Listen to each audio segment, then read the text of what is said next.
Assalamualaikum warahmatullahi wabarakatuh.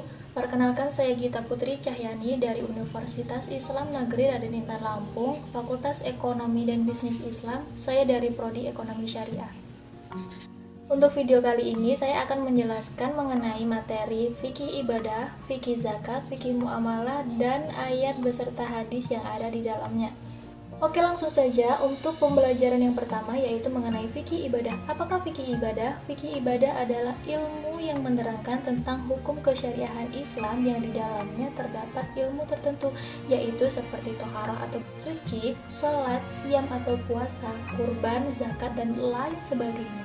Dan pada hakikatnya, ibadah itu mencakup segala sesuatu yang diridhoi oleh Allah, baik dalam bentuk perbuatan maupun ucapan, baik yang nampak maupun yang tidak tampak. Nah, untuk fikih ibadah, saya akan menjelaskan ruang lingkupnya hanya 2 poin saja, yaitu yang pertama toharoh dan yang kedua sholat. Untuk poin yang pertama, itu adalah toharoh. Toharoh secara bahasa adalah membersihkan diri dari segala sesuatu yang kotor atau najis, yang bersifat hadas besar dan hadas kecil, maupun membersihkan diri dari kedua hadas tersebut.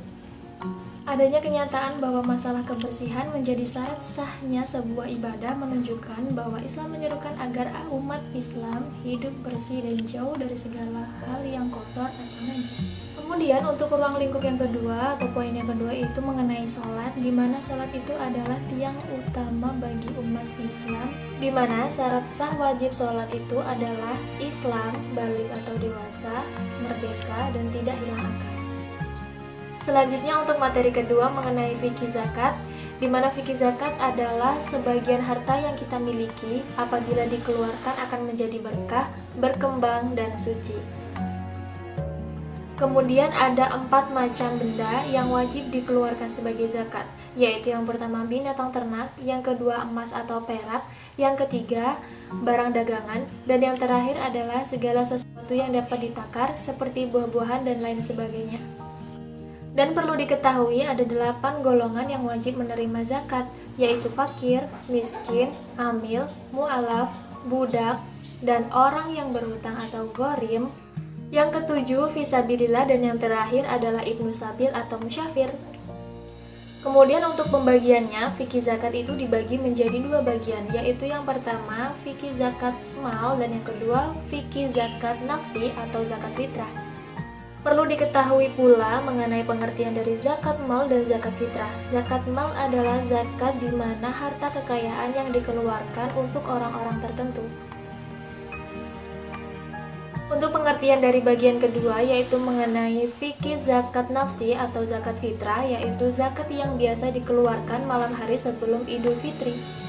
Oke teman, kita masuk ke materi yang ketiga atau materi yang terakhir, yaitu mengenai fikih muamalah. Mengenai pengertian dari fikih muamalah, yaitu segala sesuatu yang berhubungan dengan kegiatan yang mengatur hal-hal yang berhubungan dengan tata cara hidup sesama manusia untuk memenuhi keperluan hidup sehari-hari. Salah satu contoh ruang lingkup dari fikih muamalah adalah murabahah. Murabahah adalah istilah fikih yang berarti jual beli. Murabahah merupakan kategori jual beli mutlak dan jual beli amanat, di mana seperti firman Allah, wa halallahu al-bay'a wa harramar riba. Salah satu hadis yang berkenaan dengan murabahah adalah dari riwayat Ibnu Majah. Ia mengatakan ada 3 perkara yang di dalamnya terdapat keberkahan jual beli, yaitu menjual dengan pembayaran secara tangguh, yang kedua mudharabah, dan yang ketiga adalah mencampur gandum dengan tepung untuk keperluan rumah dan tidak untuk dijual. Untuk materi selanjutnya yaitu mengenai akad. Kata akad berasal dari bahasa Arab yang berarti ikatan atau kewajiban. Yang dimaksud dengan kata akad yaitu mengadakan ikatan untuk persetujuan. Pada saat dua kelompok mengadakan perjanjian disebut akad, yaitu yang bermakna di mana ikatan memberi dan menerima bersama-sama dalam waktu dan tempat yang sama. Kewajiban yang timbul akibat akad disebut wukut. Seperti firman Allah mengenai akad, Bismillahirrahmanirrahim, wala ta'kulu amwalakum bainakum bil batili wa tudallu biha illal hakami lita'kulu fariqan min amwalin nasi bil ismi wa antum ta'lamun.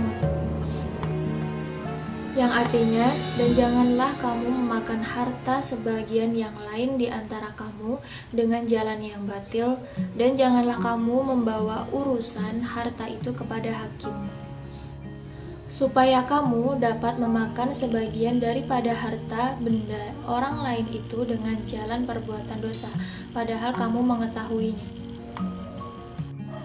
Ayat tersebut terdapat dalam Al-Quran Surat Al-Baqarah ayat 188. Kemudian hadis-hadis yang berkenaan dengan akad, yaitu hadis dari Abdirrahman bin Shimasah. Dia mengatakan, sesungguhnya dia mendengar Uqbah bin Amr berkata, Rasulullah SAW bersabda, orang mukmin satu dengan lainnya bersaudara, tidak boleh membeli barang yang sedang dibeli saudaranya dan meminang-pinang saudaranya sebelum ia tinggalkan.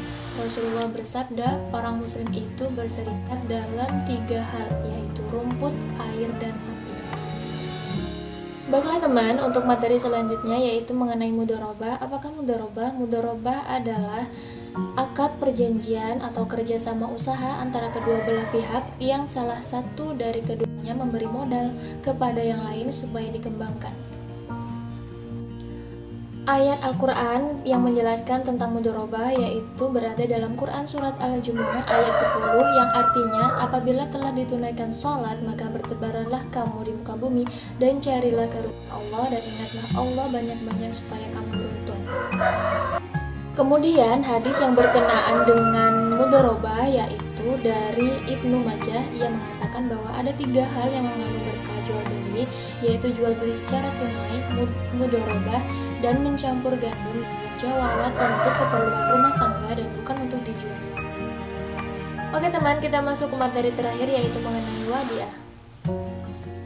Secara etimologi, wadiah berarti amanah dari Allah Subhanahu wa Ta'ala atau titipan murni.